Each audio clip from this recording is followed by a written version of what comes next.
Hi and welcome back to this very easy to follow along video. It's for snacks.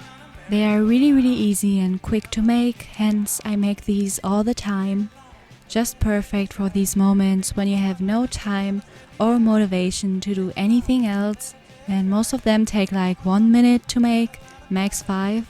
And I hope there will be something in there for you. And let's start with the first one, which is my latest obsession because it's in season right now. Yep, we're talking celery sticks with peanut butter.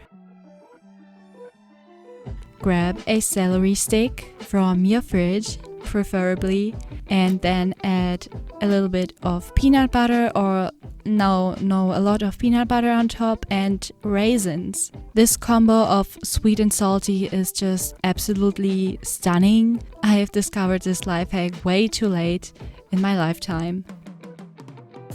I also like adding a pinch of salt and some cinnamon on top, and maybe have some more nuts on the side. Tastes good with apples as well.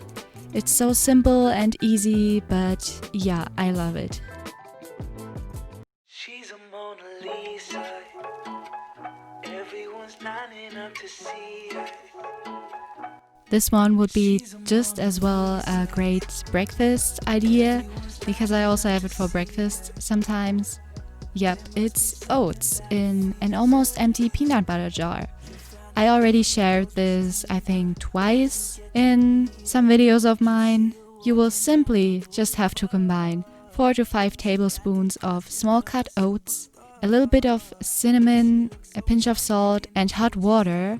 And then you want to give it a good shake and let it sit for around 5 to 10 minutes to let the oats absorb all of the liquid.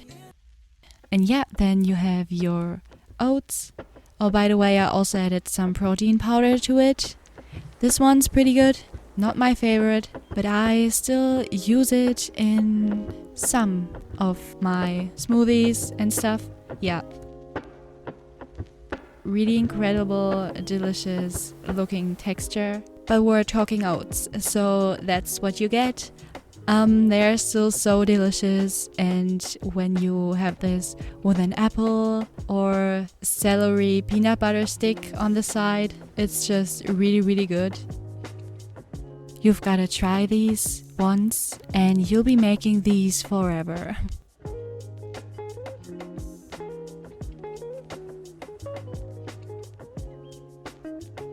If you feel like you want something else to go on top, you could just as well go for some applesauce. And if you don't have any applesauce available, you can actually just make your own. Which brings me to my next snack hack. It's just homemade applesauce, consisting of actually just 2 ingredients. Grab some beautiful big ripe apples of your choice. I get mine from ALDI's. They are locally grown and they taste amazing. They're just so big and juicy. I think they just want themselves to be transformed into applesauce. So that's what we're making. You can just choose as many apples as you want in your applesauce.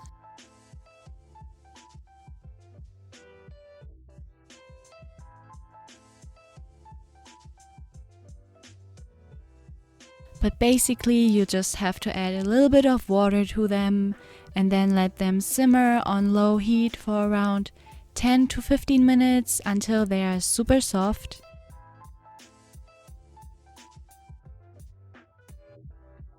The next step is very much optional, but since I add cinnamon everywhere, I also added it to my applesauce and then just mashed everything up with this mesh thingy there. Use any sort of utensil that you have available in your kitchen.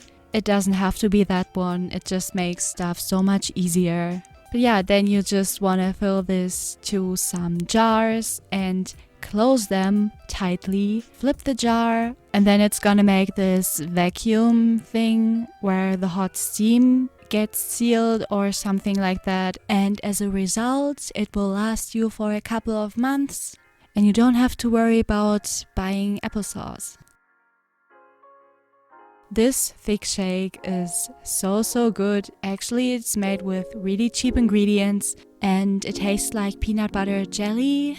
To your blender, you are just going to add 1 banana, 1 cup or 2 of frozen mixed berries, as well as some spinach, soy or oat milk, and then 1 cup of water and 1 big tablespoon of peanut butter. I think I got all these ingredients at ALDI's. Also, I filmed this smoothie shake after my ALDI haul, which is gonna be linked somewhere, just in case anyone out there is wondering what I buy all the time. Check it out. A must for me is always adding ice cubes to my jar and then pouring the smoothie on top. It is just so much better and gives you these cafe vibes.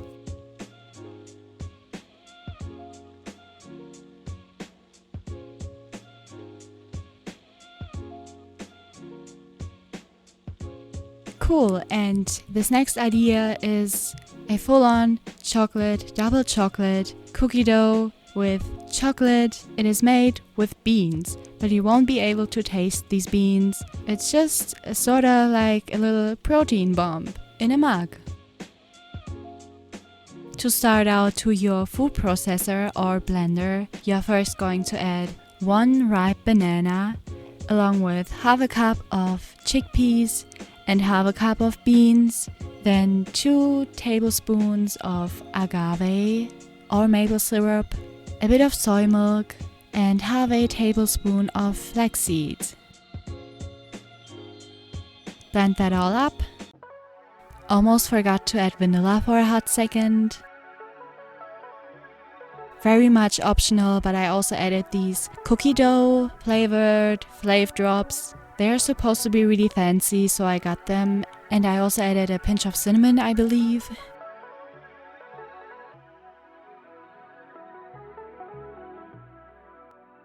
Then after mixing this, you're going to add around 2 tablespoons of cacao powder. I think I just added coconut flour and oat flour. It doesn't matter, but depending on your desired consistency, you may or may not have to add more or less.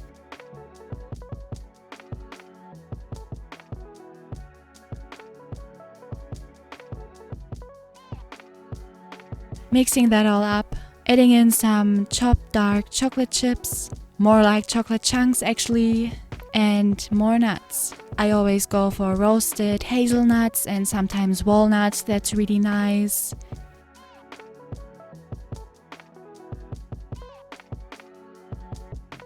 You could eat this straight away from your mug, or maybe add some more cacao nibs on top. Or even more chocolate chunks, that's totally up to you. But yeah, I always love having this with frozen raspberries. I'm so obsessed with these. I think I go through 1 bag a week for sure. And yeah, there you have yourself a little chocolate mug. Best cookie dough in my opinion.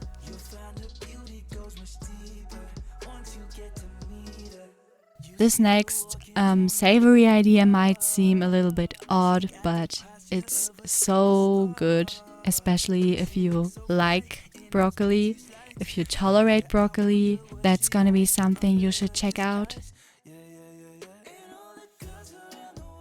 Obviously, you'll just have to chop up the broccoli, then put it on the stove, let this simmer for literally 2 minutes. Plop everything onto a plate and then add a little bit of hot sauce on top. I really like this vegan chili mayo. And then you can add some more nutritional yeast on top to make the broccoli look less desolate. And then you also gotta add some more curry powder. And this combo, trust me, it's gonna taste a lot like cheese, like cheesy broccoli wings. They are really good. Dipped in hummus, this is gonna taste even better. But if none of these things are at your disposal, go ahead and check out this video. In there I showed you how to make some quick and easy Parmesan cheese. You could add this one on top as well. But yeah, for this not boring rice cake creation, I just said rice cake, cool. So on the rice cake, you're going to add a lot of peanut butter, like a really thick layer. That's important.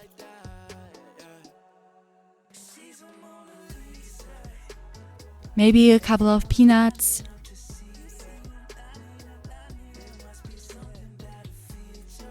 As well as a good thick layer of bananas, some cinnamon, and maybe some raisins or goji berries if you have them.